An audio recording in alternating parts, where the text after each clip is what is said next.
अस्सलाम वालेकुम एवरीवन। आज हम अपना चैप्टर 2 को स्टार्ट करने वाले हैं, जो कि हमारे पास है respiration and energy from food. इस चैप्टर में हम पढ़ेंगे कि हम रेस्पिरेशन कैसे करते हैं, यानी कि ब्रीथिंग कैसे करते हैं। इसके अलावा हम अपने फूड से एनर्जी किस तरीके से हासिल करते हैं। Okay, in most living organism including humans the energy for life comes from a chemical reaction between food and oxygen. अगर हम बात करें ज़्यादातर लिविंग ऑर्गेनिज्म की, जिसमें इंसान भी शामिल होते हैं, उसमें हम एनर्जी किस तरीके से हासिल करते हैं अपनी ज़िंदगी में। एनर्जी जो हम हासिल करते हैं वो एक केमिकल रिएक्शन होता है, जो कि हमारी बॉडी के अंदर हो रहा होता है। वो किसके दरमियान हो रहा होता है? वो बिटवीन फूड एंड ऑक्सीजन, यानी कि वो ग़िज़ा जो हम खाते हैं, इसके अलावा वो ऑक्सीजन जो कि हम इनहेल करते हैं, अपनी बॉडी में लेकर जाते हैं। इन दोनों के दरमियान एक केमिकल रिएक्शन होता है, जिसकी रिजल्ट में हमारे पास एनर्जी प्रोड्यूस होती है और हम इसको यूज़ करते हैं। This reaction is called aerobic respiration. ये रिएक्शन जो हमारी बॉडी में हो रहा होता है, केमिकल रिएक्शन, उस रिएक्शन को हम कहते हैं aerobic respiration. Aerobic means in the presence of air और ऑक्सीजन। ये रेस्पिरेशन जो है वो एरोबिक क्यों कहलाता है? क्योंकि इस रेस्पिरेशन में हम यूज़ करते हैं ऑक्सीजन को, यानी कि ऐसा रेस्पिरेशन जो कि ऑक्सीजन की मौजूदगी में हो, in the presence of oxygen, oxygen की मौजूदगी में है, वो हमारे पास कहलाता है aerobic respiration. You can live for a few days without food, but without air you will die in a few minutes. हम बग़ैर ग़िज़ा के, बग़ैर खाने के कुछ दिन तक ज़िंदा रह सकते हैं, लेकिन विदाउट एयर, हवा के बगैर हम कुछ मिनट ही ज़िंदा रह सकते हैं, उसके बाद हम ज़िंदा नहीं रह सकते। It is the oxygen in the air which is so vital to you. तो ये जो हवा जिसके बगैर हम ज़िंदा नहीं रह सकते, इसमें मौजूद जो ऑक्सीजन है, जो कि हमारे लिए बहुत ज़्यादा अहमियत रखती है। समटाइम्स तो your breathing can not get enough oxygen to your cells. कभी कभार ऐसा होता है कि हमारी जो बॉडी है वो ज़्यादा ब्रीथ नहीं कर पाती। क्यों नहीं कर पाती? क्योंकि हमारे सेल्स में जो एक ख़ास मकदार में ऑक्सीजन चाहिए होती है, वो पहुंच नहीं पा रही होती है। एग्जाम्पल हमारे पास अगर हम बात करें, if you are running a race, अगर हम किसी दौड़ में भाग रहे हों, किसी रेस में हमने हिस्सा लिया और उसमें भाग रहे हों, योर मसल्स में need to release more energy for movement. तो हमारा जो मसल्स है उसको मूवमेंट के लिए ज़्यादा से ज़्यादा एनर्जी चाहिए, क्योंकि हमारी बॉडी बहुत तेज़ी से मूव कर रही होती है। But oxygen can not get to your cells fast enough. लेकिन इतनी तेज़ी से, जितनी तेज़ी से हमें ऑक्सीजन चाहिए, इतनी तेज़ी से हमारे बॉडी के सेल्स को, हमारे मसल्स के सेल्स को ऑक्सीजन जो है वो मिल नहीं पा रही होती। The body gets this energy by breaking glucose down without oxygen. तो इस कंडीशन में हमारी बॉडी क्या करती है? ये फूड को, यानी कि ग्लूकोज को तोड़ना शुरू कर देती है विदाउट ऑक्सीजन, ऑक्सीजन के बगैर, क्योंकि हमारी बॉडी के सेल्स को ज़्यादा ऑक्सीजन नहीं मिल रही होती। Into a substance called lactic acid. और एक रिजल्ट में हमारे पास जो सब्सटेंस बनता है वो कहलाता है lactic acid. Energy is released and so you can carry on running.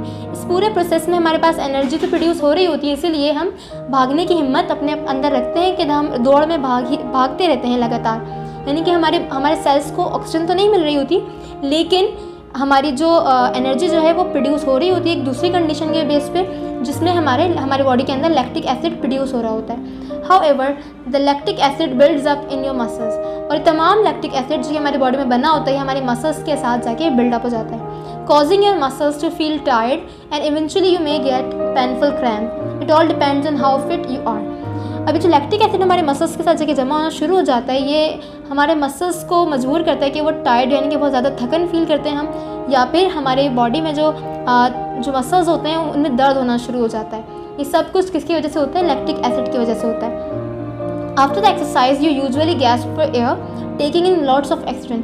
Exercise के बाद अगर हम बात करें तो हम ज़्यादा तेज़ी से जो है वो सांस लेना शुरू कर देते हैं, क्योंकि हमारी बॉडी को ऑक्सीजन की कमी होती है। इसलिए हम कोशिश करते हैं कि ज़्यादा से ज़्यादा ऑक्सीजन जो है वो हमारी बॉडी के अंदर जाए। Your heart will also beat faster to get more oxygen to the cells. इसके साथ साथ हमारा जो दिल है, हमारा जो हार्ट है, वो भी बहुत ज़्यादा तेज़ी से धड़कना शुरू कर देता है, ताकि तमाम सेल्स को ऑक्सीजन जो है वो ज़्यादा से ज़्यादा मिल सके। The lactic acid is slowly broken down into carbon dioxide and water. जब हम एक्सरसाइज के बाद ज़्यादा से ज़्यादा ऑक्सीजन लेते हैं, हम ज़्यादा से ज़्यादा तेज़ी से सांस लेना शुरू कर देते हैं। इसके अलावा हमारा जो दिल है वो ज़्यादा तेज़ धड़कना शुरू कर देता है ऑक्सीजन को लेकर। तो इस तमाम पूरे प्रोसेस में एंड में क्या होता है कि जो लैक्टिक एसिड जो कि हमारे रेस के दौरान, यानी कि ज़्यादा भागने के दौरान या फिर एक्सरसाइज के दौरान जो प्रोड्यूस हुआ होता है, वो धीरे धीरे टूटना शुरू हो जाता है और वो चेंज हो जाता है कार्बन डाइऑक्साइड और वाटर में। Only when all the lactic acid has been broken down. और जब तमाम लैक्टिक एसिड जो है वो ख़त्म हो जाता है, हमारी बॉडी से टूट जाता है, ब्रोकन डाउन हो जाता है, do your heart rate and breathing return to normal. तो हमारी जो ब्रीथिंग का जो पूरा प्रोसेस होता है, उसके अलावा जो हमारा हार्ट बीट होता है, वो सब कुछ वापस नॉर्मल हो जाता है। Since this process releases energy from food without oxygen, it is called anaerobic respiration. और क्योंकि इस पूरे प्रोसेस में जब हम एनर्जी प्रोड्यूस करते हैं फूड के ज़रिए, इसमें ऑक्सीजन इन्वॉल्व नहीं होती, ये कंडीशन हमारे पास कहलाती है एनारोबिक रेस्पिरेशन। इसको अगर मैं आपको एक दफ़ा दोबारा बताऊँ तो बात ये है कि जब हम नॉर्मली ब्रीथिंग करते हैं, नॉर्मली जब हम सांस लेते हैं तो ऑक्सीजन को हम यूज़ करते हैं। तो जब हम ऑक्सीजन को यूज़ करते हैं और हमारे जो फूड के जो मॉलिक्यूल्स है वो ब्रेक डाउन होते हैं, वो टूटते हैं और फिर उससे एनर्जी प्रोड्यूस होती है, ये पूरा केमिकल रिएक्शन कहलाता है हमारे पास एरोबिक रेस्पिरेशन। लेकिन अगर कुछ दूसरी कंडीशन जिसमें हम ज़्यादा तेज़ी से भाग रहे होते हैं या कोई एक्सरसाइज कर रहे होते हैं, तो ज़्यादा तेज़ी से एक्सरसाइज करने में या ज़्यादा तेज़ी से भागने में हमारे बॉडी के मसल्स को, हमारे बॉडी के सेल्स को ऑक्सीजन नहीं मिल रही होती है। लेकिन तवानाई हासिल करने के लिए हमारे जो फूड मॉलिक्यूल होते हैं वो हमारी बॉडी के अंदर टूटना शुरू हो जाते हैं ऑक्सीजन के बगैर, और वो एनर्जी को प्रोड्यूस करते हैं और एंड में हमारे पास बनाते हैं लैक्टिक एसिड। तो ये जो एनर्जी प्रोड्यूस हो रही है विदाउट ऑक्सीजन, ये कंडीशन हमारे पास कहलाती है anaerobic respiration. Okay, aerobic respiration involves 3 processes in the human body. अगर हम एरोबिक रेस्पिरेशन की बात करें तो इस प्रोसेस में 3 स्टेप्स जो है वो इन्वॉल्व होते हैं। Number 1 is oxygen is taken to the cells of the body by the blood. Oxygen को ब्लड के ज़रिए तमाम सेल्स तक पहुँचाया जाता है। Energy is release by the reaction of the dissolve food with oxygen. Energy को रिलीज़ किया जाता है रिएक्शन के ज़रिए जिसमें ऑक्सीजन और फूड जो है वो डिजॉल्व होता है। Carbon dioxide and water are taken back to be breathe out into the air. इसके अलावा जब ये पूरा रेस्पिरेशन की जो केमिकल रिएक्शन हो जाती है, इसके रिजल्ट में हमारे पास कार्बन डाइऑक्साइड और वाटर जो बनता है उसको वापस से हमारी बॉडी से बाहर जो है वो ब्रीथ आउट कर दिया जाता है, निकाल दिया जाता है। In order to respire the body first require a supply of oxygen. Respire करने के लिए, रेस्पिरेशन के लिए या ब्रीथिंग के लिए हमारी बॉडी को सबसे पहले क्या चाहिए होती है? ऑक्सीजन की सप्लाई चाहिए होती है। Oxygen is obtain from the air that you breathe in through your mouth and nose. Oxygen जो है हमारी बॉडी को कैसे मिलती है? जब हम अपने मुंह के ज़रिए, नाक के ज़रिए, अपने माउथ या फिर नोज़ के ज़रिए जो है जब हम ब्रीथ करते हैं, सांस लेते हैं हवा में, उसमें से जो ऑक्सीजन है वो हमारी बॉडी के अंदर जो है वो ट्रैवल करती है। The air that you breathe in passes down the windpipe और ट्रैकिया। जब हम एयर यानी कि जब हम हवा में सांस लेते हैं तो ये जो एयर है हमारी विंड पाइप या फिर ट्रैकिया के ज़रिए हमारी बॉडी के अंदर जाती है। यानी कि जो आप पाइप देख रहे हैं, ये पाइप हमारे पास कहला, या तो ये माउथ के ज़रिए आती है या फिर ये नोज़ के ज़रिए आती है, और ये जो पाइप हमारे पास कहला रहा है ये कहला रहा है विंड पाइप और trachea. On the way the air goes through the voice box और लैरिंग्स। अगर हम बात करें यहाँ पे तो देखें पार्ट आपको नज़र आ रहा है, ये हमारे पास कहला रहा है वॉइस बॉक्स या फिर लैरिंग्स।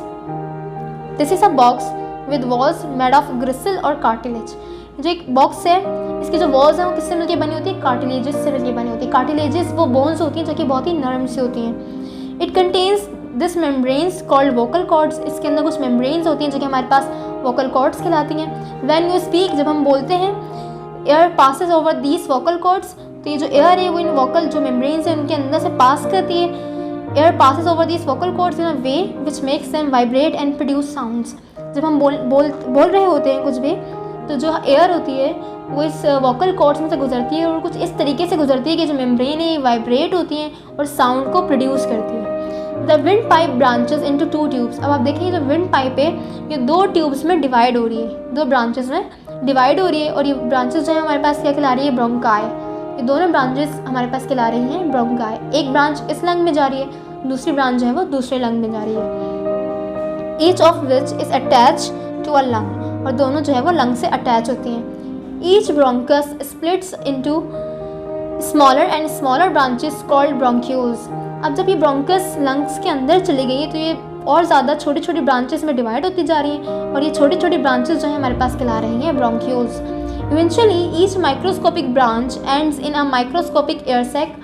अब ये जो माइक्रोस्कोपिक ब्रांचेस जो कि हम नेकेड आई से नहीं देख सकते, ये किस में, ये एंड कहाँ पर हो रही होती है? एक ख़ास किस्म की एयर सैक्स में ख़त्म हो रही होती है जो कि हमारे पास कहलाती हैं। These air sacs are called alveoli. Each lung contain millions of alveoli so that the whole lung is like a huge sponge. इसमें मिलियंस ऑफ एल्वियोली मौजूद होती हैं हमारे पूरे लंग में, और ये जो हमारा लंग्स हैं ये स्पंज की जो शेप है वो दे रहे होते हैं। Every alveolus has a very large surface area which is very thin and moist.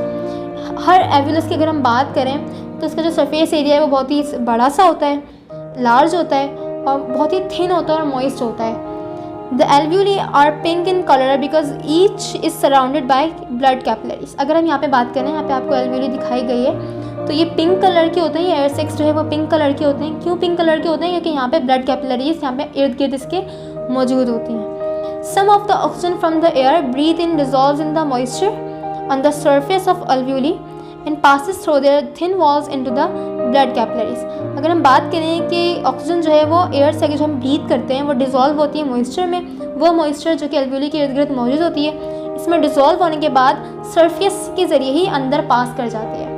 ठीक है, सरफेस के ज़रिए ही अल्वियोली के अंदर पास कर जाती है, क्योंकि बहुत ही थिन वॉल्स होती हैं और ब्लड कैपिलरीज भी यहाँ पे मौजूद होती हैं। At the same time carbon dioxide passes from the blood capillaries into the alveoli, और उसी के साथ साथ कार्बन डाइऑक्साइड भी जो है वो अल्वियोली के अंदर मूव करती हैं ब्लड कैपिलरीज में से। Eventually the carbon dioxide is breathe out of the body, और यहाँ से कार्बन डाइऑक्साइड जो है वो बाहर की जानिब मूव कर जाती है। अगर हम इस डायग्राम में देखें कि एक्सचेंज ऑफ गैसेस किस तरीके से हो रहा है, तो आप ये देखें कि ऑक्सीजन जो है वो बाहर की जानिब इस तरीके से मूव कर गई, ब्लड कैपिलरीज में मूव कर गई। ठीक है, ये पूरी ब्लड कैपिलरी जा रही है। ऑक्सीजन जो है वो अल्वियोली के अंदर से ब्लड कैपिलरीज में मूव कर गई, और इस ब्लड कैपिलरी में जो कार्बन डाइऑक्साइड वाटर जो पहले से मौजूद था वो अल्वियोली के अंदर आया। अल्वियोली के अंदर आने के बाद ये अब तमाम ब्रोंकाई और विंड पाइप के ज़रिए फिर हमारी बॉडी से एक्सहेल हो जाएगा, बाहर की जानिब मूव कर जाएगा। ये हमारा रेस्पिरेशन का कुछ प्रोसेस था। बाकी की जो डिटेल है वो हम आगे पढ़ेंगे इंशाल्लाह। आज हम इसको यहीं तक रखेंगे। ओके, अल्लाह हाफ़िज़।